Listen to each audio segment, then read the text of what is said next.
hingga sekarang. Ya, beliau juri tilawah di program Semesta Bertasbih SCTV 2007, juri lomba MH tingkat nasional dan internasional, ya. Diplom Quran Ma'had Dirasat Quraniyah Makkah, mengikuti daurah qiraat Ashrah Sughra di Makkah, kemudian memiliki sanad qiraah Asim, sanad riwayah Qalun, dan yang terakhir tentang beliau adalah beliau merupakan pimpinan Pondok Pesantren Ibnu Syam. Ya, Masya Allah. Dan teman-teman semua, saat ini Ustazah Nabila sudah hadir bersama kita ya. Mari sama-sama kita sapa beliau. Ya, Assalamualaikum Ustazah. Waalaikumsalam warahmatullahi wabarakatuh. أهلا وسهلا. Ya. كيف حالك يا أستاذة؟ الحمد لله بخير وعافية. وكيف حالك يا أستاذ أنيسة؟ Ya, Masya Allah. Alhamdulillah, Ana bi khairin aydan, Ustazah. Ya. Baiklah teman-teman sekalian. Ya, terima kasih Ustazah sudah hadir bersama kita pada malam hari ini. Oke, ya teman-teman sekalian, akhwati, azani Allah wa iyyakum ajma'in, untuk tidak memperpanjang kalam, marilah sama-sama kita mulai kegiatan kita pada malam hari ini. Jadi, ada buku Quran surah Ad-Duha, ya, oleh Ustazah Nabilah Abdurrahim hafizahullah taala. Ya, mudah-mudahan kita semua dapat mengambil banyak faidah dari yang akan beliau sampaikan ya. Silahkan teman-teman sekalian disiapkan catatannya. Kemudian tidak lupa mohon untuk semua peserta mematikan mikrofon. Ya. Oke, siap teman-teman? Insya Allah.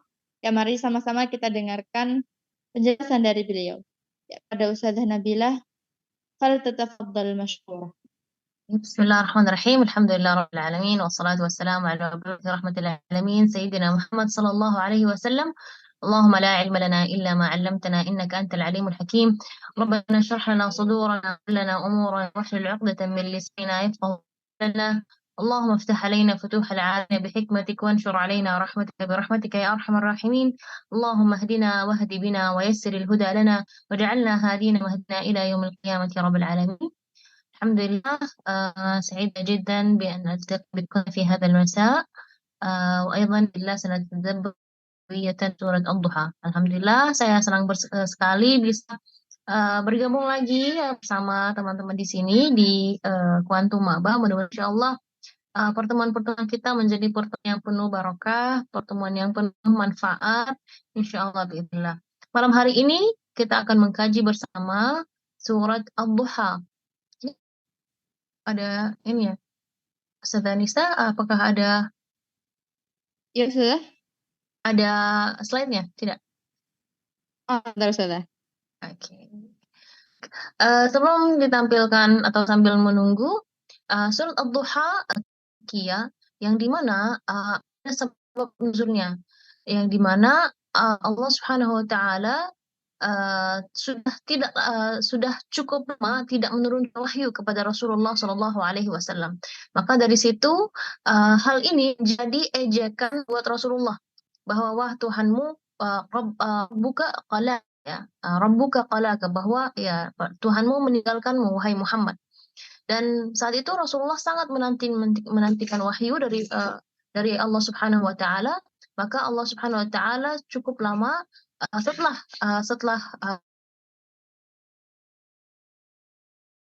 والضحى والليل إذا سجى ما ودعك ربك وما قلى, bahwa di sini Allah Subhanahu Wa Taala menjelaskan bahwa kami tidak meninggalkanmu wahai Muhammad. Kami tidak meninggalkanmu, kamu tidak sendiri dalam hal berdakwah. Oke, ini adalah surat Ad-Duha. Baik, kita lanjut ke layar berikutnya atau tadi. Ya, baik. Terkait surat Ad-Duha, ya, arti surat Ad-Duha artinya adalah waktu duha, terdiri dari 11 ayat, urutan surah ke-93, termasuk surah Makkiyah. Ciri-ciri surah Makkiyah secara umum adalah ayat-ayatnya pendek, juga pembahasannya adalah pembahasan tentang hari kiamat, atau pembahasan tentang kenabian, tentang Nabi Muhammad SAW. Yang ketiga adalah pembahasan tentang tauhid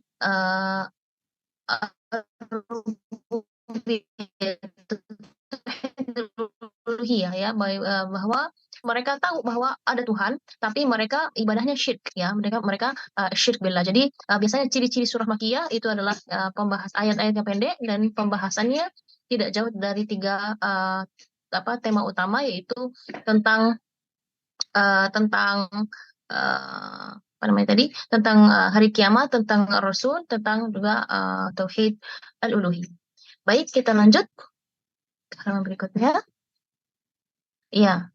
Ini tadi sababun nuzulnya yang tadi saya sampaikan. Ihtabasa Jibril ala Nabi sallallahu alaihi wasallam faqalat imra'atu min Quraisy abta'a alaihi syaitanuhu fanazalat ad-duha wal laili idza saja ma wadda'aka rabbuka wa ma qala. Jibril tertahan tidak kunjung datang kepada Nabi Muhammad sallallahu alaihi wasallam, lalu berkata seorang wanita dari Quraisy, setannya terlambat datang kepadanya, maka turunlah wadduha wal laili idza saja ma wadda'aka rabbuka wa ma qala. Baik, lanjut. Ya, dalam surah Ad-Duha ini Allah Subhanahu wa taala bersumpah demi waktu duha, ya. Dan di mana waktu duha ini adalah matahari naik sepenggalah, ya. Dan kalau kita lihat Allah Subhanahu wa taala bersumpah dalam beberapa surah seperti wal fajr demi waktu subuh, waktu pagi, ada juga wal asr demi masa, atau kalau bisa dikhususkan demi waktu salat asar atau waktu asar, dan walillahi an yaqsima bima sya min makhluqat min awqat, ya. Dan Allah Subhanahu wa taala berhak untuk bersumpah demi apa namanya, mungkin seperti di sini kita lihat masa, waktu, ataupun benda, ya, ataupun tempat, lokasi, itu hanya yang berhak untuk bersumpah seperti itu adalah Allah Subhanahu wa taala.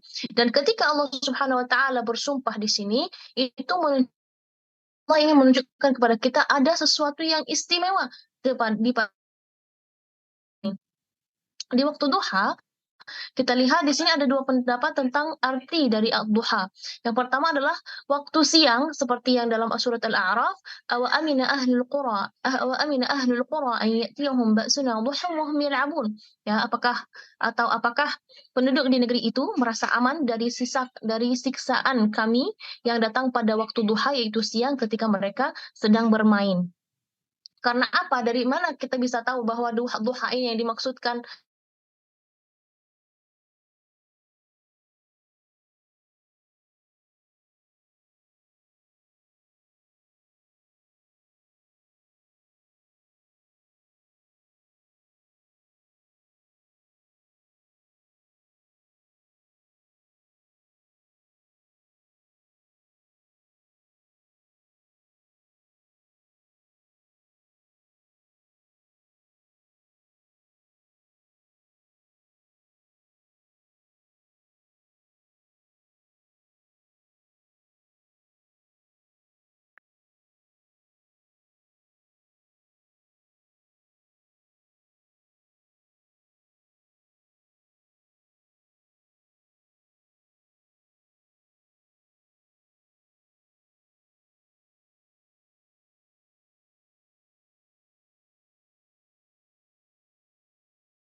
di sini menjelaskan tentang Surat Tabari, datang kegelapannya, gelapnya meliputi manusia, di puncak gelap gulitanya, sunyi dan senyap. Dan juga kalau biasanya malam hari itu lebih tepatnya untuk bermunajat, ya, bermunajat, qiyamul lail, yang dimana biasanya di sini kalau di malam hari ya orang-orang mungkin ada mungkin di malam hari orang banyak berbuat kejahatan, sedangkan hamba-hamba Allah itu adalah mereka di malam hari itu mereka bermunajat kepada Allah Subhanahu wa taala. Bahkan di antara keutamaan malam hari adalah Allah Subhanahu wa taala turun di langit sepertiga malam akhir yang di mana Allah Subhanahu wa taala memanggil hal min sa'ilin fa'atiyahu hal min mustaghfirin fa'aghfiru lahu, ya, apakah ada orang yang meminta hajat, ada memberi pengen diberi apa, punya hajat, saya akan memberi hajatnya. Apakah ada orang yang meminta ampunan, saya akan memberi ampunan baginya. Jadi malam hari ini adalah malam yang sangat istimewa dan di mana bukan hanya orang-orang yang apa namanya di malam hari berbuat keburukan, tapi juga malam hari ini adalah malam-malam yang sangat istimewa bagi hamba-hamba Allah yang wa taala. Ayat berikutnya, والضحى والليل إذا سجى ما ودعك ربك وما قلى. Tuhanmu tiada meninggalkanmu dan tiada pula benci kepadamu. Karena itu tadi di awal pembahasan kita bahwa ketika sudah cukup lama Jibril alaihi salam tidak menurunkan wahyu atau Allah Subhanahu wa taala tidak menurunkan wahyu kepada Nabi Muhammad sallallahu alaihi wasallam melalui malaikat Jibril, maka mereka mengatakan, wah, Muhammad sudah gila. Karena kenapa kok bisa ada rasa rindu gitu ya? Nah, ini sebenarnya karena puncak Rasulullah Shallallahu Alaihi Wasallam sangat merindukan wahyu, merindu kalamat Allah Subhanahu Wa Taala, dia sampai terngiang-ngiang gitu ya, pengen kapan menantikan kedatangan Jibril alaihissalam, menantikan Al-Quran yang Allah turunkan melalui malaikat Jibril, dan sampai kerindunya itu kelihatan ke zahirnya. Makanya kaum Quraisy menampak, wah ini kenapa nih Muhammad kok beda, kok berbeda? Oh jangan-jangan ini pasti nih Tuhan yang meninggalkan dia, gitu ya.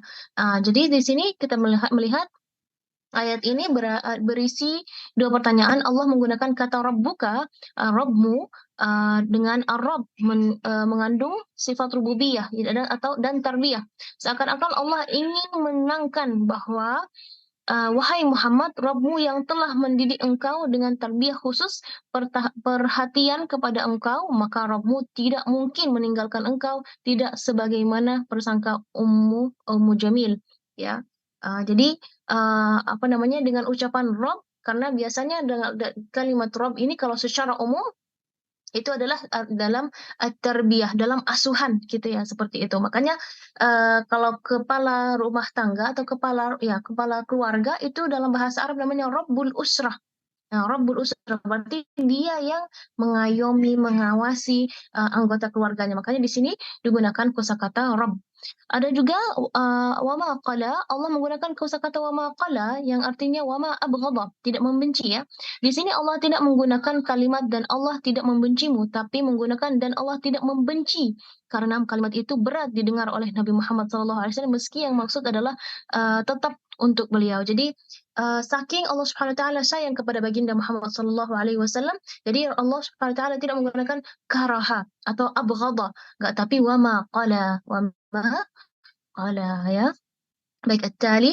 Nah, apa pesan Allah setelah ini adalah bahwa ya akhirat ya adalah lebih utama dari dunia, ya. Apapun yang kita kerjakan di dunia ini, tapi kita usahakan tujuannya adalah akhirat, ya. Walal akhiratu khairul laka minal ula. Setelah Allah Subhanahu wa taala bersumpah demi ad-duha, setelah Allah Subhanahu wa taala bersumpah demi malam hari, setelah Allah Subhanahu wa taala menjelaskan bahwa wahai Muhammad, kami tidak meninggalkan engkau. Tidak meninggalkan engkau, tidak membenci engkau, wahai Nabi Muhammad sallallahu alaihi wasallam. Di ayat keempat Allah Subhanahu wa taala menjelaskan walal akhiratu khairul laka minal ula, dan sungguh yang kemudian itu lebih baik bagimu dari yang permulaan. Jadi dalam hal ini Allah Subhanahu wa taala ingin menenangkan Rasulullah. Mungkin yang engkau hadapi saat itu atau saat ini adalah hal-hal yang pahit dari kaummu, hal-hal yang ucapan-ucapan yang tidak baik, ucapan-ucapan kasar, ucapan hinaan, pandangan yang hina, perilaku-perilaku yang hina dari kaummu, tapi harus engkau tahu wahai Muhammad, walal akhiratu khairul laka minal ula. Kemudian hari atau dan sungguh yang kemudian itu lebih baik bagimu dari yang permulaan. Di sini dari Syekh As-Sa'di rahimahullah, ini adalah dalil yang menjelaskan bahwasanya semakin berjalannya waktu maka semakin tinggi kedudukan Rasulullah Shallallahu Alaihi Wasallam di sisi Allah, dan semakin dekat pula dengan Allah, sehingga kedudukan Rasulullah Shallallahu Alaihi Wasallam di sisi Allah menjadi lebih sempurna tatkala beliau meninggal dunia. Dan itu menunjukkan juga kalau kita lihat setelah surat Ad-Duha ada surat Asy-Syarh dari segi tertibnya. Dan di dalam surat Asy-Syarh itu menjelaskan bagaimana Allah Subhanahu wa taala mengangkat Nabi Muhammad sallallahu alaihi wasallam. Ya, di sini ya, antara surat Ad-Duha dan surat Asy-Syarh ada hubungan yang sangat erat sekali. Yang di surat Ad-Duha Allah Subhanahu wa taala menunjukkan bahwa Allah tidak meninggalkanmu wahai Muhammad. Allah tidak engkau tidak sendirian wahai Muhammad. Allah tidak akan membiarkanmu sendiri. Di surat Asy-Syarh Allah menjelaskan bagaimana Allah mengangkat Nabi Muhammad sallallahu alaihi wasallam di sisinya.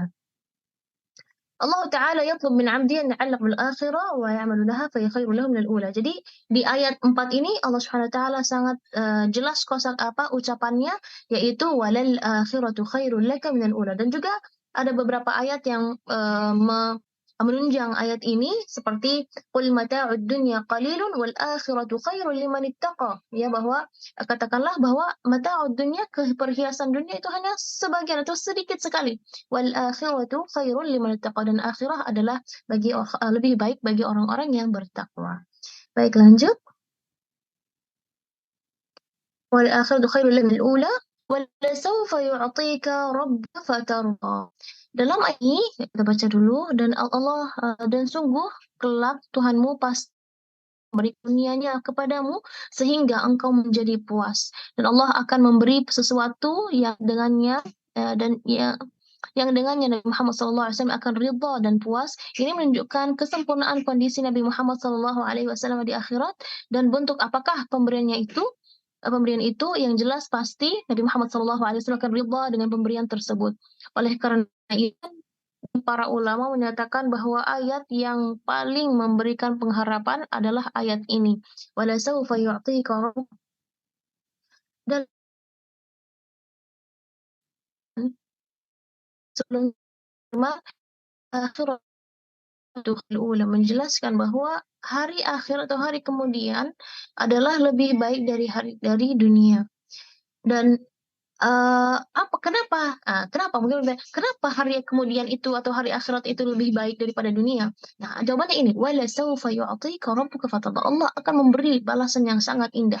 Dan bahkan dalam hadis Rasulullah sallallahu alaihi wasallam yang diriwayatkan oleh Abu Hurairah radhiyallahu anhu, قال رسول الله صلى الله عليه وسلم قال الله عز وجل في الحديث القدسي أعددت لعباد الصالحين ما لا عين رأت ولا أذن سمعت ولا خطر على قلب بشر فاقرأوا إن شئتم فلا تعلم نفس ما أخفي لهم من قرة أعين جزاء بما كانوا يعملون.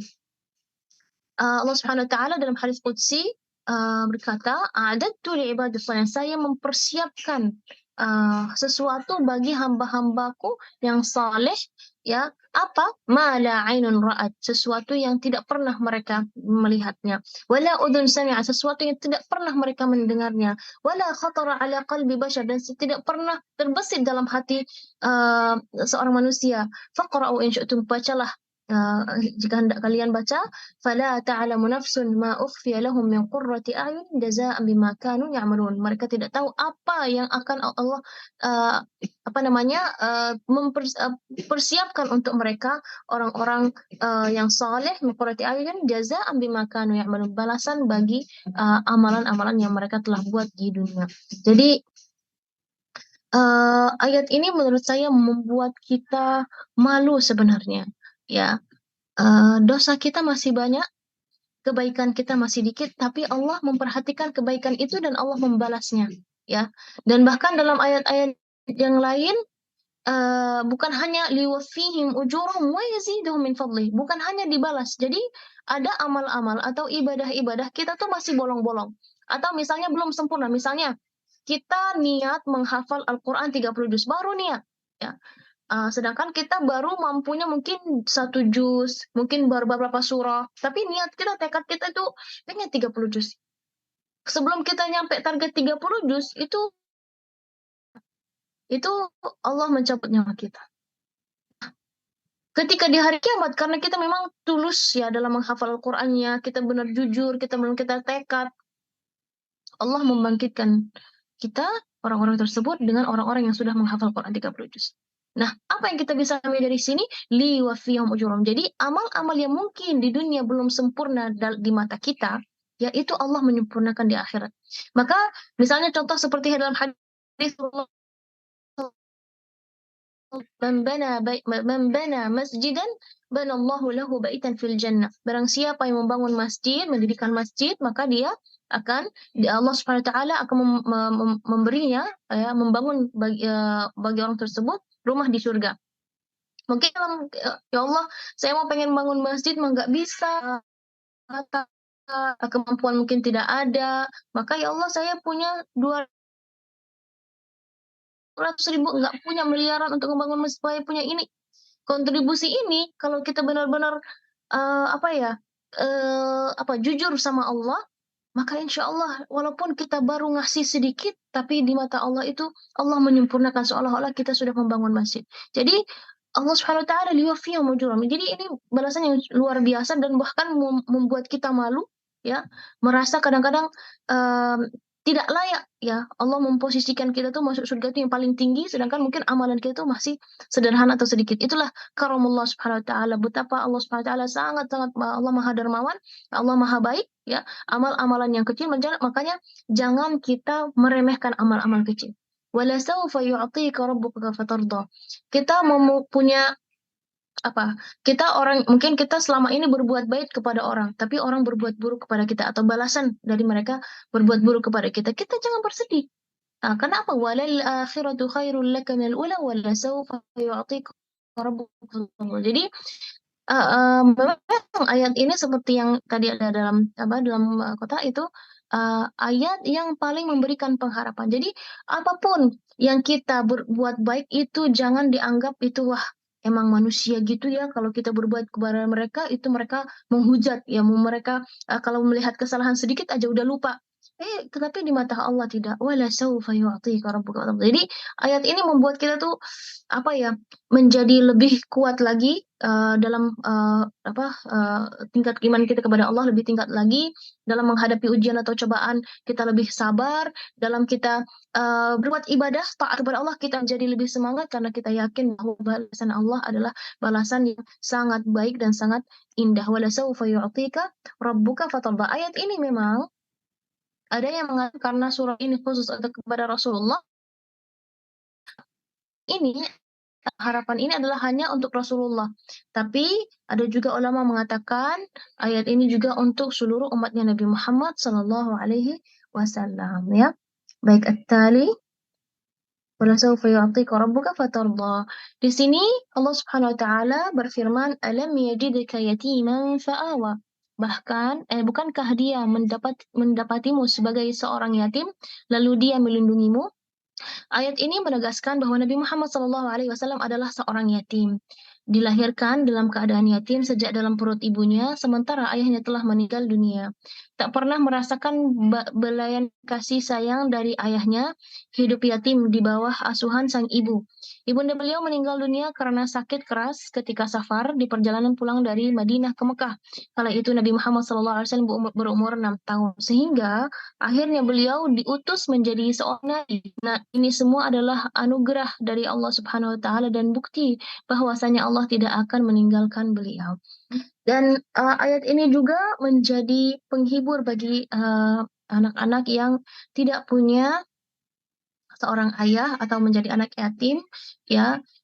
Dan kalau kita lihat subhanallah, anak-anak yatim ini biasanya itu mentalnya lebih kuat dari anak-anak yang punya orang tua. Kenapa? Karena mereka dari kecil sudah sudah tidak ada sosok ayah gitu ya. Jadi mereka biasanya ya itu mereka mental lebih kuat ya. Bahkan tadi tahun ini sedikit bocoran. Tahun ini ada peserta hafiz yang ayah justru dengan uh, yang meninggal ini mereka satu keluarga berubah menjadi keluarga yang makin dekat kepada Allah. Jadi apa ya, mungkin merasa kemandiriannya itu lebih ya gitu. Jadi dia lebih mandiri daripada anak-anak yang memiliki sosok ayah. Jadi di sini juga menegaskan bahwa ya Nabi Muhammad SAW adalah ya alam yajidika yatiman fa'awa. Subhanahu wa ta'ala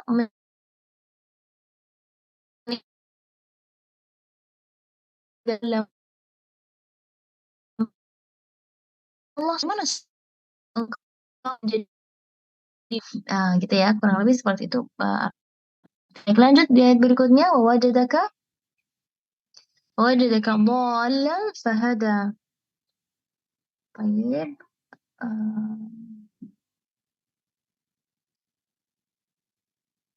sebenarnya masih banyak pembahasan tentang yatim. Oke, Sebelumnya pembahasan tentang yatim itu yatim itu dalam bahasa Arab yang ibu yang meninggal bukan yatim. Kalau ibu meninggal, ya, tapi ayahnya ada. Nah, tapi kalau dalam bahasa Indonesia, kalau orang tuanya kalau ayahnya meninggal yatim, tapi kalau ibunya meninggal yatim piatu gitu ya. Nggak, kalau dalam bahasa Arab yang meninggal ayahnya namanya yatim, yang meninggal ibunya namanya fatim ya. Baik, tentang orang-orang yang yatim ini dalam hadis Rasulullah Shallallahu Alaihi Wasallam, lahta, ya an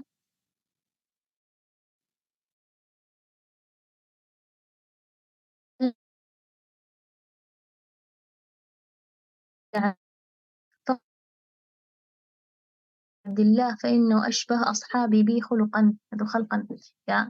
Eh, Ketika Rasulullah Shallallahu Alaihi Wasallam melihat bahwa anak-anaknya membasuh kepalanya Utsman radhiyallahu anhu, beliau mengatakan, ya bunayya ahsini ila Abi Abdullah fa innahu ashbahu bi khuluqan ya. Jadi bahwa di sini uh, di hadis ini Rasulullah Shallallahu Alaihi Wasallam mengatakan kepada Utsman bahwa kepada anak-anaknya Rasulullah itu bahwa untuk me-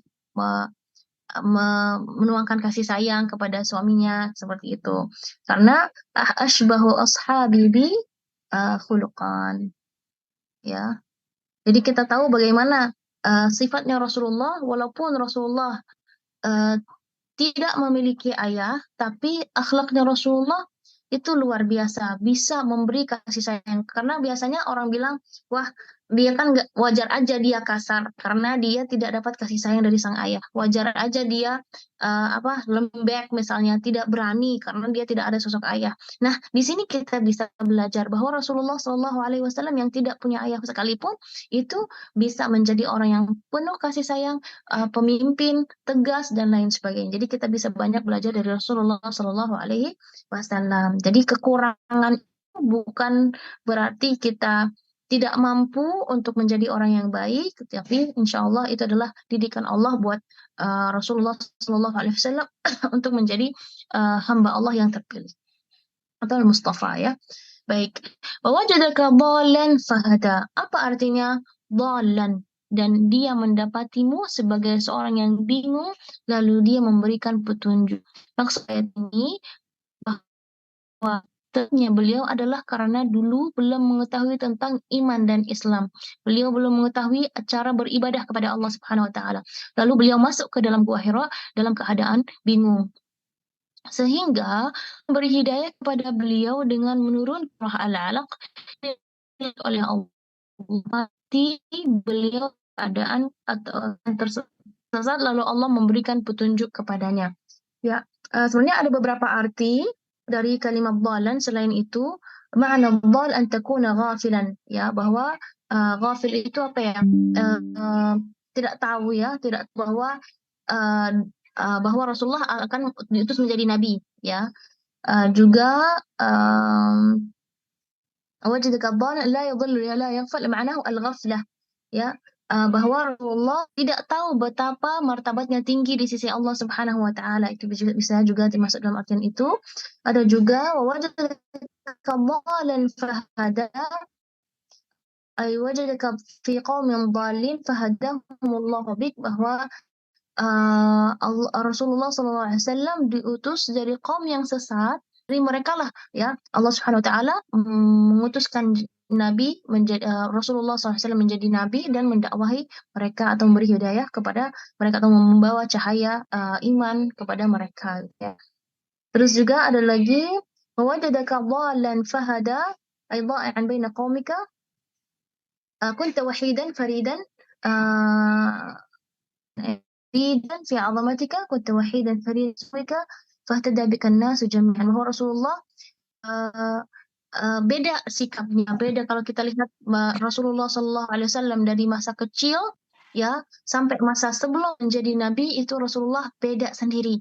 Maksudnya apa? Ya di antara kaumnya yang suka mabuk-mabukan, yang suka berjudi, yang suka minum khamar, ya itu Rasulullah tidak seperti mereka. Hada ya, walidka dhalan fahada. Allah lah yang memberi hidayah atau apa namanya perbedaan itu atau keunikan itu yang Rasulullah di mana tidak mau menyekutukan Allah, tidak mau minum khamar, tidak mau berjudi, itu adalah cara Allah Subhanahu Wa Taala untuk melindungi Rasulullah Sallallahu Alaihi Wasallam. Itulah dalam artian wajadaka dhalan fahada.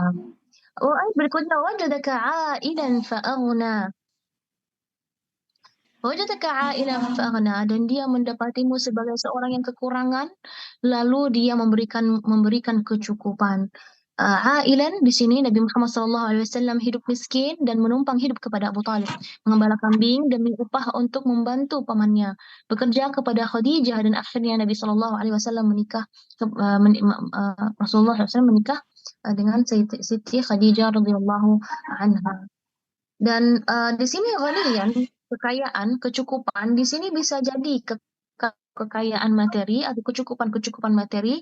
Yang kedua kecukupan rohani, yaitu an takuna ghaniyan radiyan billahi azza wa jalla, ya ridha, merasa apa yang Allah beri kepada Rasulullah itu sudah cukup. Dan di sini juga bisa menjadi pelajaran buat kita. Kadang-kadang ketika kita kondisi kita berubah, yang tadinya mungkin sukses ternyata usahanya turun. Ketika mungkin sebaliknya yang tadinya usahanya turun, Allah memberi jalan dimudahkan untuk usahanya berkembang, kita lupa makin rakus gitu ya. Nah, tapi di sini wajadaka ailan fa'aghna. Jadi al-ghina al-haqiqi, memang Allah Subhanahu wa taala memberi kekayaan yang luar biasa, yang hebat, tapi Rasulullah lebih memilih untuk menjaga kekayaan yaitu kepada Allah Subhanahu wa taala ya.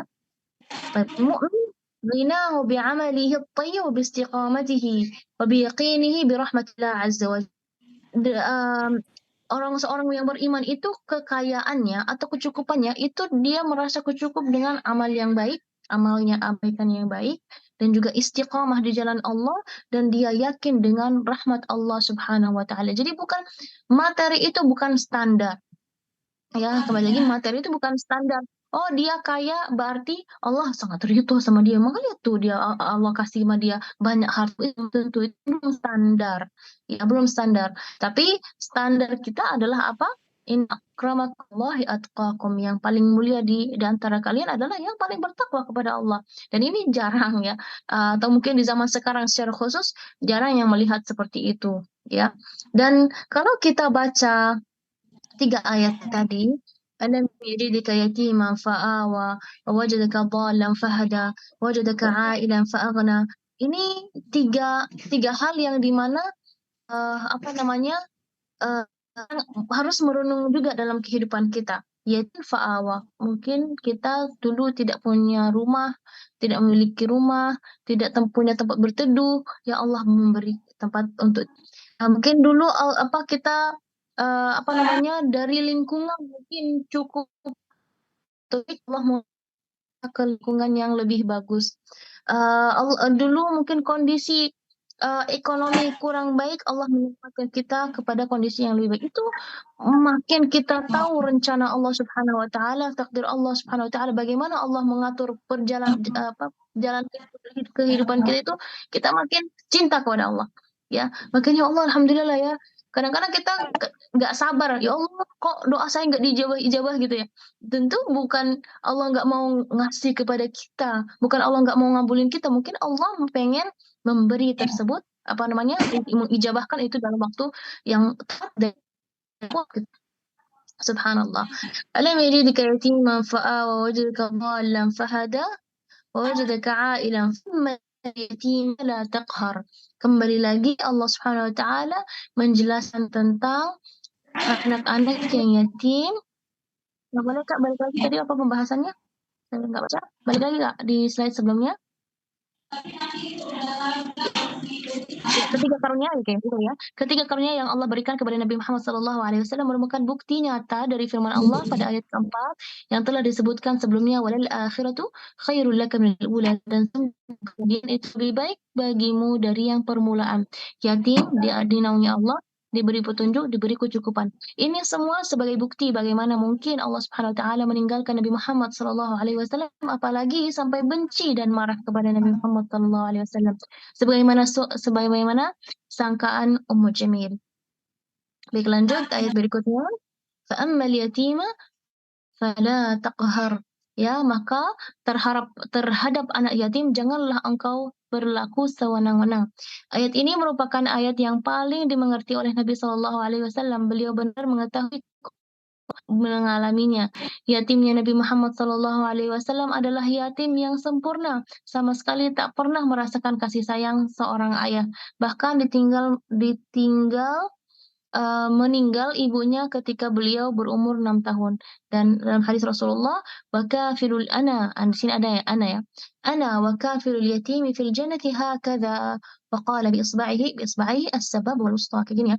Aku dan orang yang mengurus anak yatim berada di surga seperti ini. Beliau mengisyaratkan dengan kedua jarinya, yaitu seperti telunjuk dan jari tengah. Jadi memang pahalanya cukup besar, tapi untuk apa ya, mendidik anak yatim itu tidak mudah, tidak mudah, karena kalau kita menghardiknya, dan bahkan dalam hadis Rasulullah SAW, "'allimu," ya, uh, wala fa ammal yatima fala taqhar. Taqhar di sini maksudnya apa? Kita tidak boleh menghinanya, kita tidak boleh menzaliminya, kita tidak boleh menghalangi dia untuk dapat haknya, ya. Jadi fala taqhar. Dan bahkan Rasulullah SAW mengatakan di dalam hadis yang lain, "'allimu wa la tu'annifu, fa innal mu'allima khairun minal mu'annif." Ya, ajarkan dan jangan jangan kekerasan gitu ya. La tu'annifu, jangan dimarahi gitu ya. Fa innal mu'allima khairun minal mu'annif. Kalau kita memberi pelajaran bagi mereka itu lebih baik daripada kita memarahi mereka. Jadi memang Rasulullah Shallallahu Alaihi Wasallam adalah sebaik-baiknya guru, dan kita bisa banyak belajar dari Rasulullah.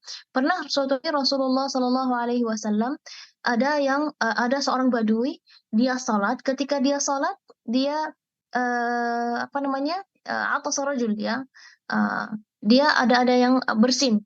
Lalu ada juga sahabat Nabi menjawab, dia mengatakan Alhamdulillah. Terus sahabat lagi menjawab, qala yarhamukallah. Ketika beliau ketika Rasulullah belum. Ketika itu ada sahabat Nabi yang meliriknya gitu, melototinnya gitu ya. Terus dia mengatakan, kenapa kamu gitu? Dia berbicara dalam sholat. Terus Rasulullah SAW ketika setelah sholat, Rasulullah memanggil orang Badui tadi berbicara dalam sholat. Rasulullah mengatakan kepada ya, والله لا يصلها شيء من كلام الناس إنما هو التسبيح والtakbir wa qiraatul Quran. Dalam salat itu, kata Rasulullah, tidak boleh berbicara. Jadi dalam salat itu hanya tasbih, takbir, dan membaca Al-Quran. Dan sahabat Nabi ini atau orang Badui ini, dia mengatakan, wallahi fabi abi wa huwa ummi ma ra'aitu mu'alliman qablahu wala ba'dahu ahsana ta'liman minhu, fa wallahi ma kaharani wala darabani wala syatamani. Demi Allah ya, saya tidak pernah melihat guru sebelum Nabi dan setelah Nabi lebih baik dari Nabi, saya tidak pernah ketemu. Ya, demi Allah saya tidak dimarahi. Maka harani itu dimarahi kadang-kadang bukan marah yang bentak-bentak, kadang ada marah dengan ekspresi muka gitu ya, makaharani. Jadi ekspresi muka Rasulullah pun tidak memanggilnya hehe kamu ke sini gitu, enggak ya. Rasulullah memanggilnya dengan senyum, dengan ramah gitu ya. Wala darabani, tidak memukulku, wala syatamani, tidak menghinaku atau memaki-makiku. Rasulullah menjelaskan bahwa sholat itu tidak boleh berbicara gitu ya. Jadi kadang-kadang kita sebagai guru atau bahkan sebagai ibu ya, bagaimana kita pengen apa, membangun kedekatan antara kita dengan anak-anak kita, bagaimana kita ingin membangun kedekatan kita dengan guru, dengan murid-murid kita, yaitu dengan kita mengajarkan mereka dengan akhlaknya Nabi Muhammad SAW. Mungkin kadang-kadang merasa agak cukup berat atau sulit ya, tapi ya namanya juga kita juga sebagai guru ya harus memperbaiki diri juga, kita sebagai ibu juga harus memperbaiki juga apa namanya diri kita gitu ya. Eh, Juga udah banyak hadis Rasulullah SAW. Selain hadis yang di sini ada apa namanya hadis yang menjelaskan tentang bagaimana keutamaan apa namanya yang mengasuh atau mengurus anak yatim. Mungkin kalau kita mengasuh belum mampu ya tidak, setidaknya kita ada, biasanya ada yayasan-yayasan yang mengurus anak-anak yatim, kita di situ ikut andil untuk mengurus anak yatim. Jadi bukan bahwa hari yatim itu bukan hanya di apa namanya Muharram saja ya. Ini biasanya di bulan Muharram itu menurut saya eh, memang bagus, tapi alangkah baiknya ya bukan hanya di bulan Haram saja, tapi juga di bulan-bulan yang lain kita memberi perhatian kepada mereka gitu ya. Baik, lanjut. فأما اليتيم فلا تقهر وأما السائل فلا تنهر ya. Wa amma sa'ila fala tanhar, dan terhadap orang yang meminta-minta jangan engkau menghardiknya. Ini merupakan peringatan kepada para dai dan ulama agar mereka bersabar dengan orang-orang yang bertanya kepada mereka, bersabar dalam perjalanan dakwah yang sedang dijalani oleh mereka. Karena memang betapa sering orang-orang yang bertanya tidak memiliki atau belum tahu adab dalam bertanya, sehingga pada dai dan ulama. Di sini ayat fa'amma wa amma sa'ila fala tanhar ini ini mungkin secara khusus bagi para dai, tapi secara umum siapapun yang datang meminta kita jangan menolak. Ya, ada yang minta ke kita bawa gitu ya. Gitu ya. Kak minta ini, atau misalnya biasanya ada yang meminta di jalan atau misalnya mengetuk pintu rumah kita, itu kita jangan, kalau kita misalnya belum mampu untuk memberi banyak, setidaknya kita memberi sedikit. Yang penting kita jangan nolak mereka atau menghardik mereka ya. Dan di sini ada yang mengatakan makan aja tapi itu asam, coba aja ya. Dalam hadis Rasulullah SAW, la yamna'anna ya, la yamna'anna ahadukum min as-sa'il idza sa'alahu an yu'tiyahu wa in ra'a fi yadayhi qalbain ya. Dalam hadis ini Rasulullah SAW menjelaskan bahwa jangan apa, kalau ada yang mau bertanya atau kalau ada yang meminta kepada kita ya, kita jangan apa jangan tidak memberi apa-apa gitu ya. Jadi semampu kita, kalau kita beri, kalau ada yang meminta kita memberinya dengan apa namanya dengan semampu kita ya. Bahwa dalam hadis yang lain dari Rasulullah SAW, ila bidhlin yasir au biratin jamil ya, kita menjawab orang-orang yang meminta itu kalau setidaknya kita memberi dengan yasir ya, sesuatu yang mungkin sederhana, semampu kita, atau kalau kita tidak mampu, tidak punya, au biraddin jamil, kita menolaknya pun dengan menolak yang baik, bukan sampai mengusir, memukul dan lain sebagainya ya. Jadi itu tidak boleh ya. Baik, dan secara khusus untuk ini di sini ada orang-orang yang bertanya atau seperti itu apa namanya ya harus bersabar. Dan ini pengalaman ya, bukan pengalaman, beberapa ada ya seperti itu juga saya ngalamin. Ini yang sering terjadi, dia misalnya dia DM message di Instagram atau di WA, Assalamualaikum. Kok Ustazah nggak jawab salam? Oh, ini kadang-kadang bikin emosi juga gitu ya. Jawab salam kan nggak harus pakai ngerti gitu kan. Sedangkan kadang-kadang kita nggak punya waktu untuk apa namanya menjawab salam. Terus kalau misalnya pemaparannya gitu, pengennya tuh langsung jelas.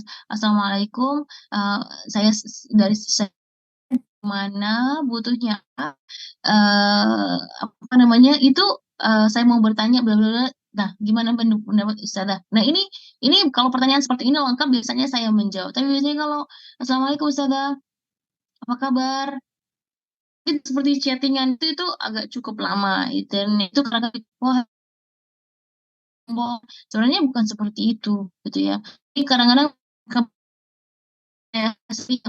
ustadz-ustadzah yang lain atau dai-dai yang lain ada juga yang mengeluh seperti itu ya. Jadi apa namanya, kita juga sebagai yang mau bertanya ya, kita juga harus ada etikanya, ada waktunya. Kadang-kadang ada ngirim pertanyaan jam 1 malam ya, terus oh ada yang sampai nelfon karena kita tidak menjawab.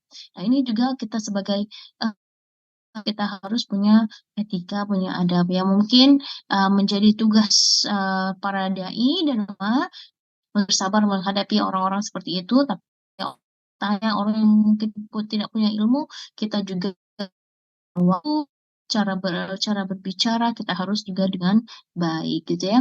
Ada fatanhar dan ayat terakhir wa amma bi ni'mati rabbika fahaddits. Ayat terakhir ini wa amma bi ni'mati rabbika fahaddits. Apa? Ustazah Syarihah, Ustazah Anisa, Ustazah Anisa. وأما السائل فلا تنهر وأما بنعمة ya. Terjemahannya tak punya di sini. La ilaha illallah Muhammad Rasulullah. Thani واحد إلى 11. Ustazah Anisa ada? Ustazah Afwan, Anisa? Oh iya. Afwan Ustazah barusan keluar. Di layar terakhir ya, kita sudah bahas sampai di terakhir. Wa amma bi ni'mati rabbika fahaddits.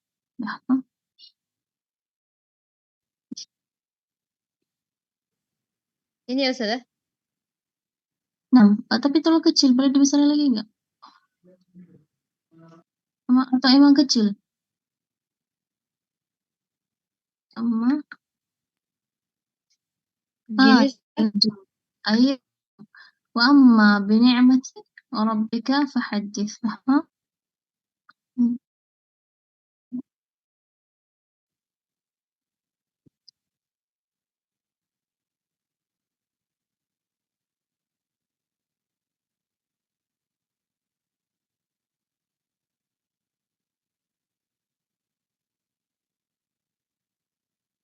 Baik, wa amma bi ni'mati rabbika fahaddits, dan terhadap nikmat Tuhanmu hendaklah engkau menyatakan dengan bersyukur. Ada 3 pendapat tentang yang dimaksud dengan nikmat yang di ayat ini. Yang pertama, nikmat kenabian. Yang kedua, nikmat Al-Quran. Yang ketiga, nikmat secara umum. Pendapat ketiga didukung secara bahasa karena kalimat ni'mati rabbika. Iya, sebentar. Pendapat ketiga didukung secara bahasa karena kalimat ni'mati rabbika tersusun dari isim mufrad yang diidhafahkan. Terus kaidah usul fiqih, susunan ini memberi faedah keumuman meski ni'mah menggunakan isim mufrad tunggal, tetapi tetap bermakna nikmat-nikmat Allah seluruhnya. Ya, wa amma bi ni'mati rabbika fahaddits, ini tentang Nabi Muhammad sallallahu alaihi wasallam. Di wa amma bi ni'mati rabbika fahaddits ini juga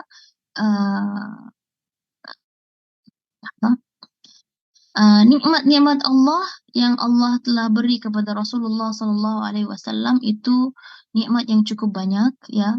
Yaitu tadi kalau kita di spesifik lagi ada nikmat kenabian, nikmat Al-Quran, dan nikmat secara umum. Dan ada juga yang menggunakan ayat ini untuk apa? Misalnya Allah kasih harta kepada kita, kok kita tidak menampakkan. Ya, itu wa amma bi ni'mati rabbika fahadits. Dalam hal ini, ya, Allah Subhanahu wa taala dalam hadis Rasulullah sallallahu alaihi wasallam, innallaha yuhibbu an yura athara ni'matihi ala 'abdi.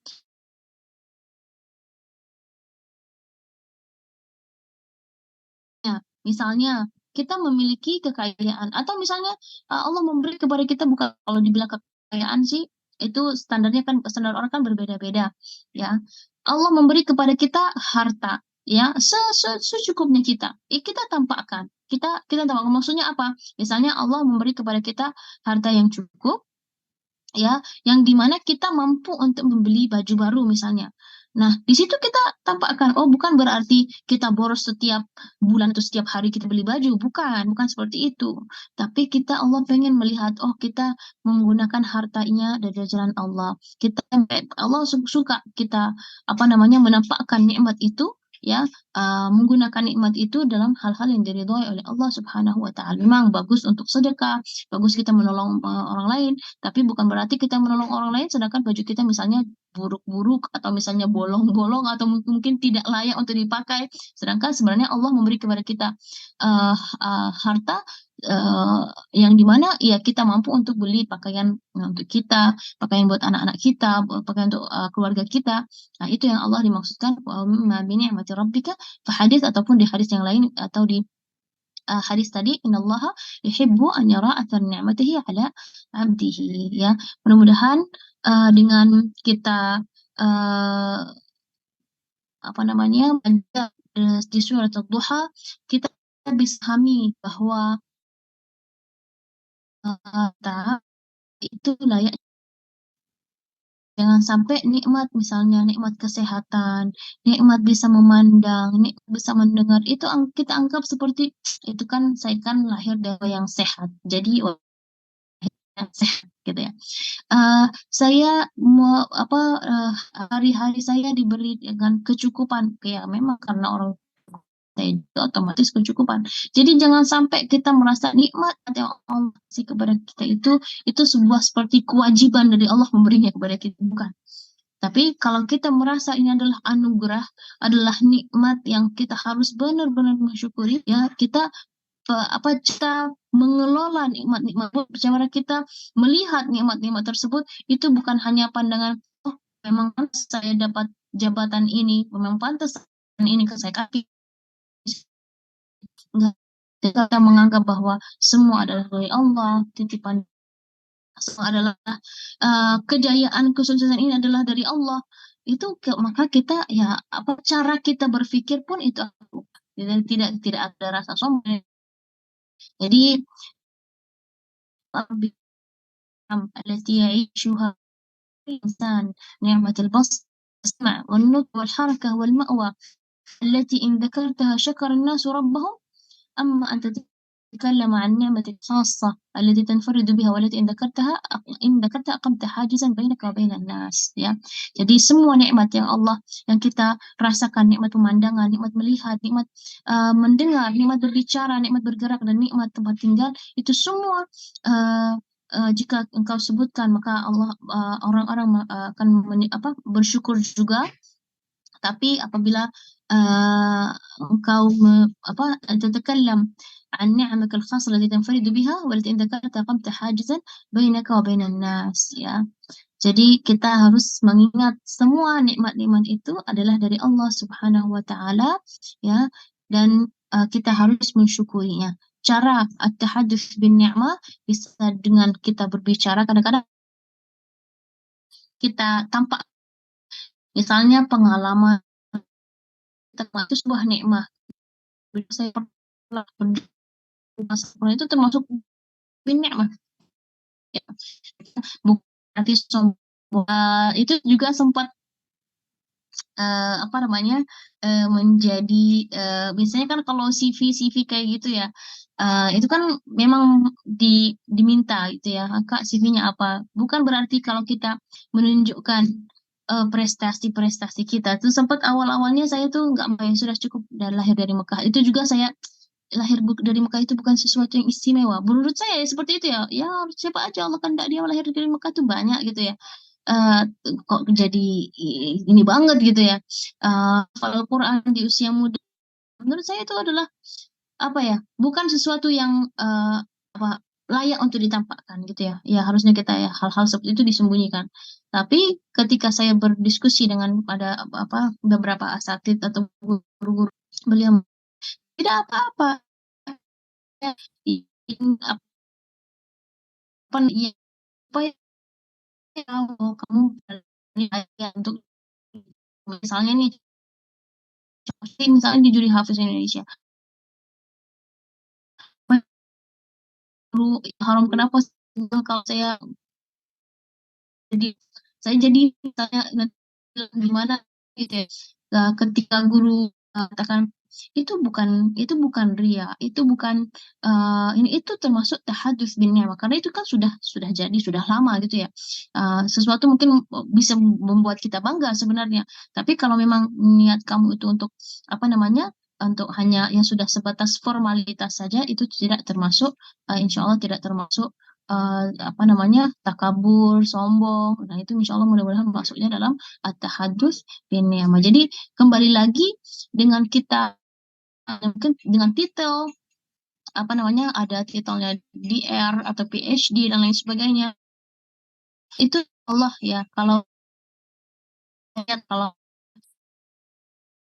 bukan untuk sombong, insya Allah ini masuk dalam kita mengamalkan ayat wa amma bi ni'mati rabbika fahadits. Ya, mudah-mudahan insya Allah kita bisa mengamalkan dalam surah-surah ini.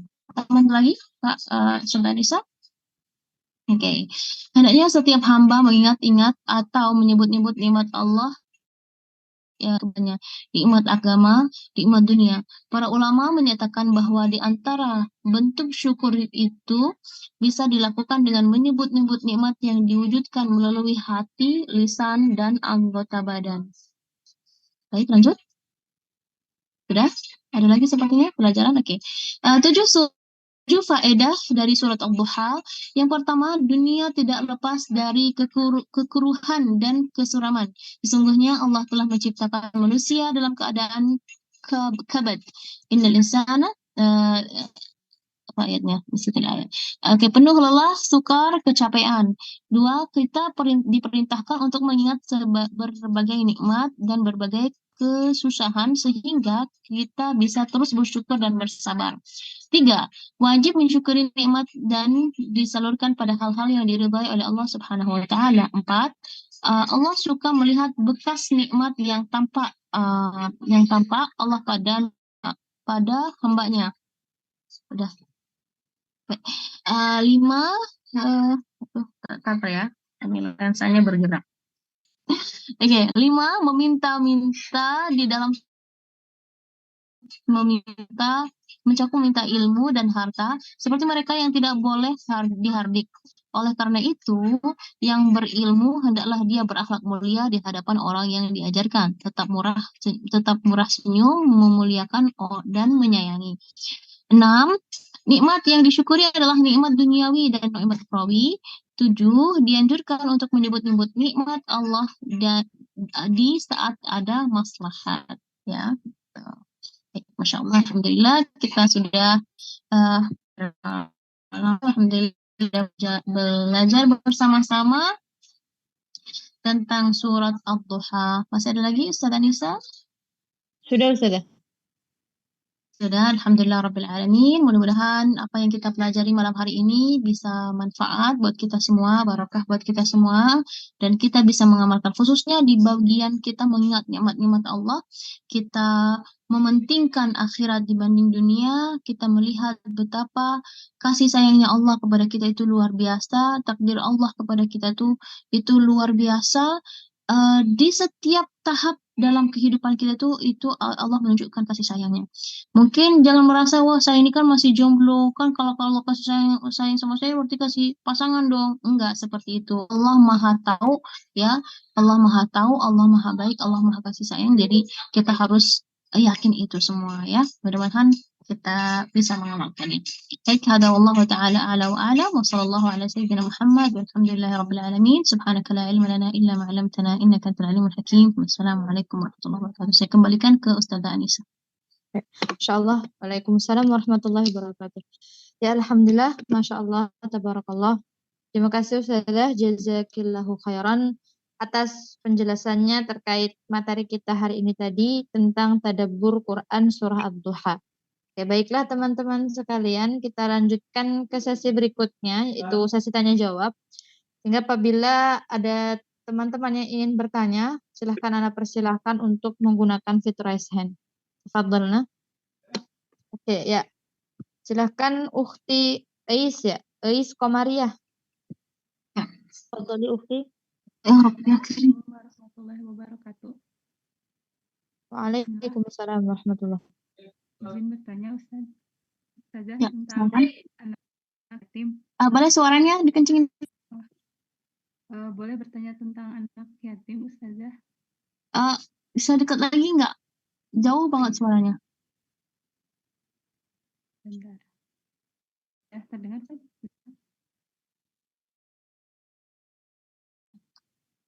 Iya, kecil juga suaranya. Kecil ya? Pakai headset mungkin? Teteh? Iya. Halo? Ya, sebentar Ustazah. Oke, sambil menunggu Ufti Ais, mungkin kita nerima satu lagi, Kak. Oke, ya. Mungkin kita bisa beralih dulu ya ke Ukhti Rima. Tafadhali Ukhti Rima Rahamayati.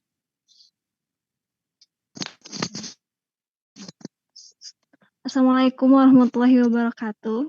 Waalaikumsalam warahmatullahi wabarakatuh. Izin bertanya Ustazah.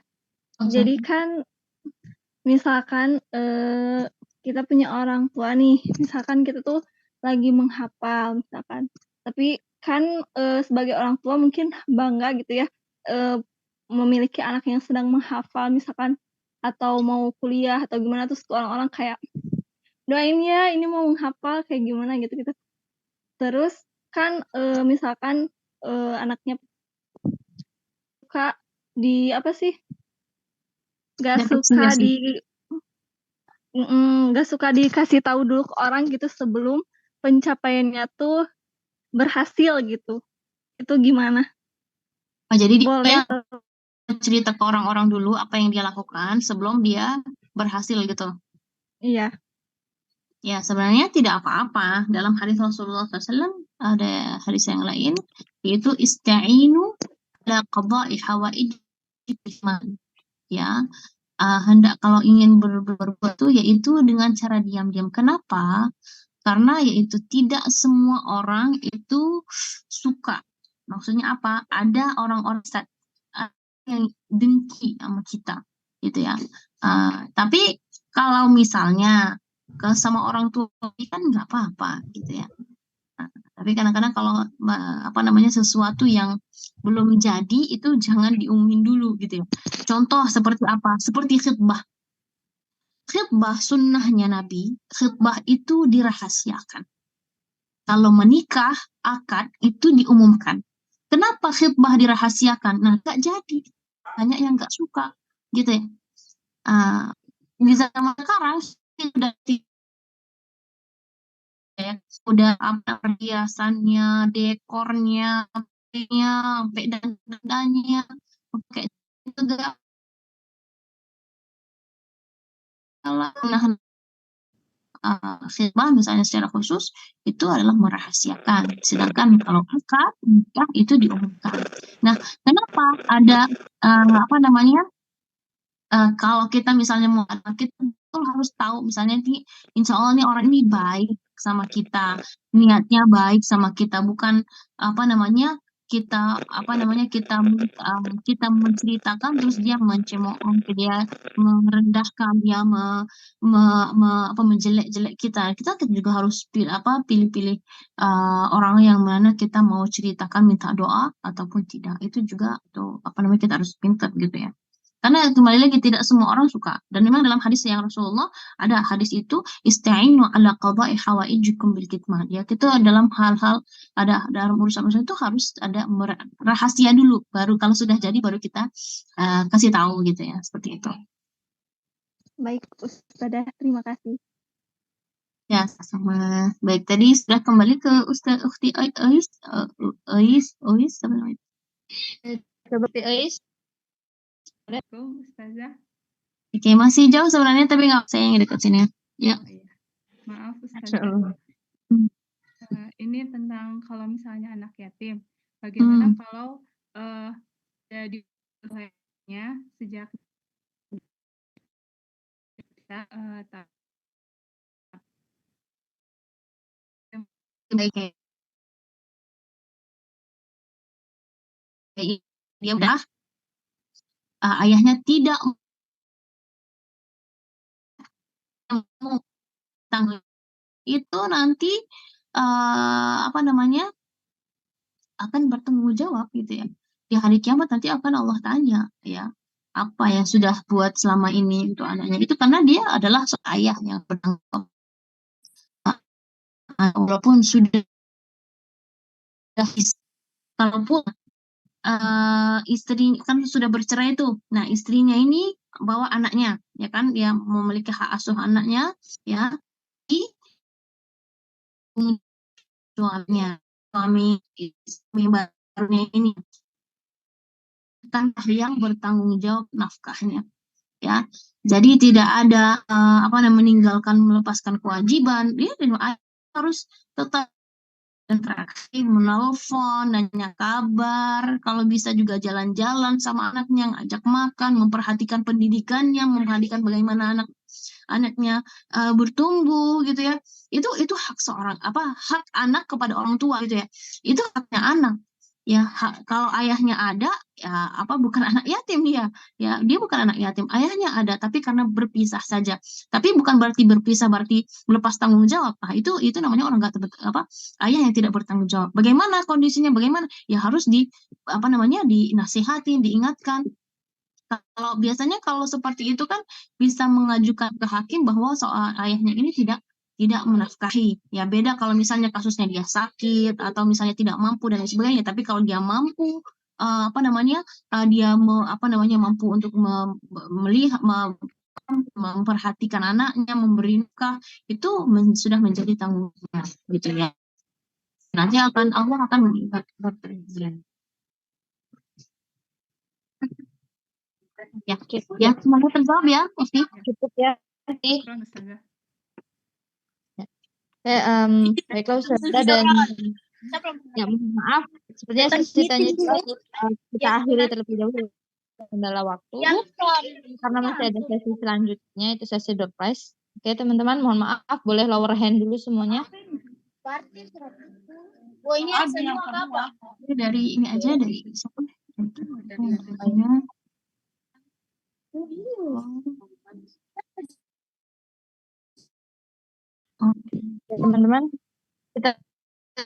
Teman-teman sesi selanjutnya yaitu sesi door prize ya. Insya Allah Ustazah Nabila akan memberikan kepada teman-teman sekalian 3 pertanyaan. Jadi silakan bagi teman-teman yang bisa menjawab boleh raise hand.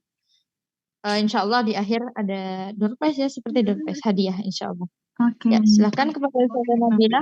Berapa pertanyaan nih? 3 pertanyaan Ustazah. Oh 3 pertanyaan baik. Saya cari ayatnya dulu ya soalnya. Nah, Ustazah. Bentar.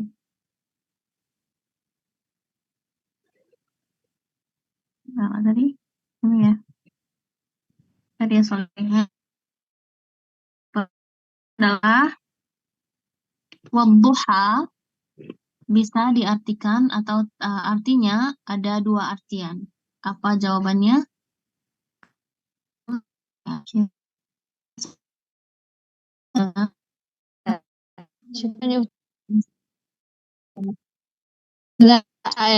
Ukhti Asi mana? Asiru. Ustazah. Jawabannya waktu siang dan waktu duha. Nah, ahsanti mumtaz. Fikri? Ustazah? Benar. Ya, Masya Kamu. Allah. Lanjut ke dua ya. Baik. Oke. Over hand dulu. Kita dulu, Ustaz.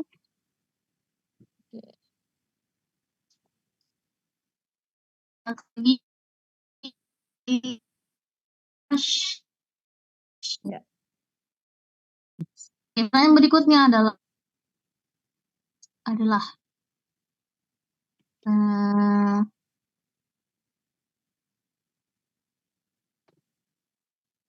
sebutkan 3 nikmat yang Allah beri kepada Rasulullah Shallallahu Alaihi Wasallam yang ada dalam surat Ad-Duha. Ya, 3 nikmat. silakan Ukhti Rahma. Tafadhali Ukhti Rahma.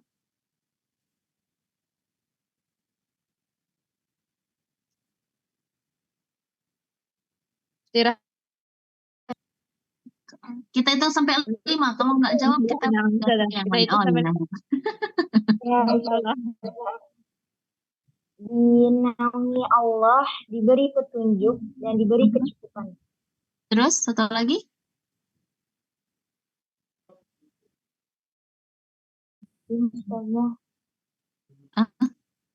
Yatim. Coba yang jelas Ukti.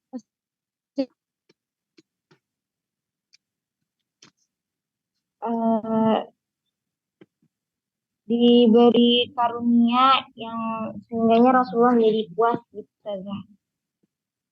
Ustaz Anissa bisa dengar dengan baik? Saya di sini suaranya Jelas. kurang jelas juga. Iya. Coba boleh diulangi dari yang pertama, 2 dan 3. Pertama, dinaungi Allah. Dinaungi. Kedua, diberi petunjuk. Dan yang ketiga, diberi kecukupan. Oke, nah, Ahsanti barakallahu fiki. Sudah jawabnya sudah Benar ya, tepat. Ustazah? Oke, benar. Oke. Oke, Insyaallah. pertanyaan terakhir di lahan dulu. Boleh rollahan dulu semua. Ya, siap. Oke, pertanyaan terakhir adalah 3 nikmat yang Allah sebutkan di ayat terakhir tadi. Wa amma bi ni'mati rabbika fahaddits. Nikmat apa itu? 3 nikmat. Ya. Insyaallah. Ya, Masya Allah, Masya Allah. Silakan Ukti Putri Cahaya Ramadhani.